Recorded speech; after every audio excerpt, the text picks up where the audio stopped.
Terima kasih pemirsa, Anda masih bersama kami di Dialog Newsroom dan kita akan lanjutkan lagi perbincangan kita tentang wacana ekspor ganja yang memang menuai polemik. Saya ke Bang Rafli terlebih dahulu. Tadi gagasan Bang Rafli yang tentang ekspor ganja itu. Bang Rafli tadi mengatakan bahwa ini terserah. Tapi harapan ke depannya bagaimana dengan wacana yang sudah dikeluarkan tersebut gitu. Kan ini cukup menuai polemik. Semua orang ingin saya sampaikan begini. Bagaimana kita mengatakan harapan bahwa persoalan ini kan persoalan besar. Persoalan yang bukan bisa diselesaikan oleh Rafli. Hari ini bagaimana ruang penelitian yang diberikan di dalam celah hukum yang ada, ini juga belum dilakukan oleh negara kita Indonesia. Jadi Bang Rafli berharap ada penelitian. Maksud saya, ruang ini kalau memang ini jadi polemik, bagaimana ini menjadi sebuah perbincangan yang produktif. Ya kan? Sekarang kan pro kontra nih. Iya. Kalau yang jelas-jelas yang dilarang yang seperti sabu, kita terdepan kok. Aku nanti kirim bagaimana video aku melawan penyalahgunaan narkoba. Iya. Ya. Tapi tadi Bang Rafli mengatakan ini belum ada penelitian di Indonesia. Apakah ada harapan untuk supaya Indonesia melakukan penelitian itu supaya nanti ke depannya jika nanti disetujui wacana itu bagaimana? Kalau itu tetap berpulang kepada institusi-institusi yang melakukan upaya itu. Kan nggak ada wewenang di Raflinya. Jadi hari ini makanya saya bilang penyalahgunaan kita terdepan. Ini yang perlu diingat dulu. Penyalahgunaan kita terdepan. Ada ruang penelitian. Ruang celah hukum penelitian. Seperti apa penelitian yang harus dilakukan? Sekian puluh tahun ganja yang sudah kita bersepakat bahwa ganja itu merusak masa depan bangsa. Iya. Kita bersepakat itu. Kenapa di sana ada ruang penelitian? Kita harus ada hukum yang betul-betul memberi kepastian. Ya, kita di legislasi. Kita sebagai anggota dewan dan saya orang Aceh. Saya merasa gundah. Uang negara yang dihabiskan untuk memberantas ganja itu nggak tanggung. Iya. Tidak tanggung. Ditangkap, tangkap 2 hektar muncul 5 hektar. Tangkap 5 hektar muncul 10 hektar.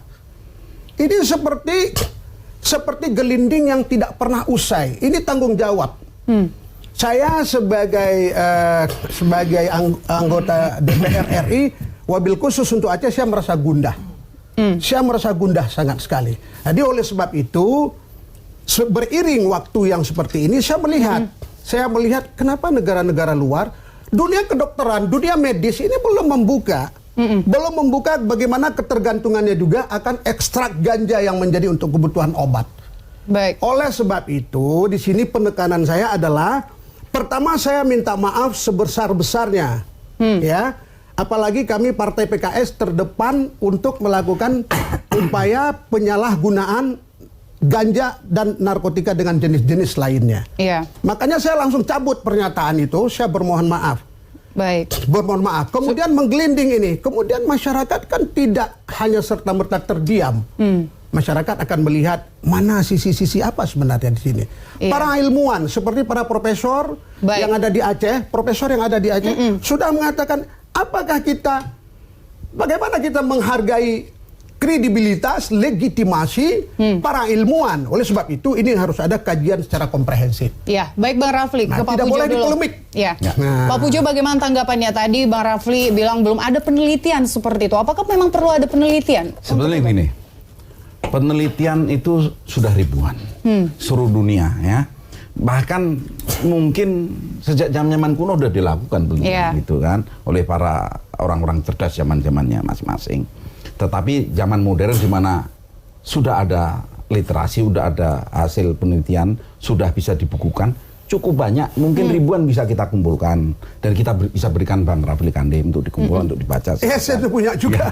Nah, itu yang kita harus yakin bahwa sudah banyak, dan saya yakin di Nusantara pun sejak zaman Belanda sampai sekarang ini juga dilakukan penelitian. Baik oleh dulu namanya lembaga penelitian zaman Eijkman, zaman Belanda maupun sampai sekarang itu pasti sudah dilakukan penelitian. Nah, saya yakin kalau kita tengok juga pasti penelitian-penelitian yang bersifat apakah efek sosialnya, efek kesehatannya, ini juga sudah dilakukan banyak ya. Pasti bisa kita kumpulkan. Tetapi tentu saja yang harus menjadi pemikiran kita, mau kita bawa kemana bangsa ini, kan gitu. Iya. Mau kita bawa kemana bangsa ini? Tentu saja kalau BNN ya sikapnya sangat jelas bahwa kita ingin membawa bangsa ini ke arah yang benar, ya bangsa yang sehat, kan gitu, bangsa yang bermartabat. Dalam arti dihormati oleh bangsa-bangsa lain di dunia. Ingat, banyak negara yang saat ini juga menjadi korban dari kebijakannya, termasuk kebijakan penggunaan secara terbatas itu. Banyak negara itu begitu make juga nggak bisa dipidana. Ternyata kecelakaannya banyak. Yang dipidana adalah kecelakaannya, ya kan? Yang dipidana adalah perkosaannya, begitu. Tetapi penggunaannya nggak bisa dipidana karena diberikan sedikit kebebasan untuk menggunakan limitasi tertentu. Ini apakah menjadi seperti itu? Yang dipidanakan adalah akibat atau sebab, kan begitu. Nah, kalau Indonesia yang kita ambil kebijakan kita itu sebab harus kita pukul dulu, bukan kita tunggu sampai akibat ini, kan begitu. Itu menjadi kita. Makanya kita sangat keras. Jangan ada namanya. Iya, baik Pak Pujo, Bang Rafli, sepertinya perbincangan kita ini harus kita sudahin karena terbatasnya waktu. Tapi saya mengucapkan terima kasih atas informasinya Bang Rafli, Pak Pujo. Semoga saja satu bait aja. Semoga saja nanti mungkin kita akan lanjutkan di perbincangan lainnya. Semoga saja nilai-nilai ini kita bisa ke depannya untuk lebih baik. Kearifan tetap di depan. Baik, terima kasih Bang Rafli, Pak Pujo, dan pemirsa, demikianlah Dialog Newsroom siang hari ini, dan kami akan hadir dengan sejumlah informasi lainnya. Tetaplah bersama kami. Terima kasih.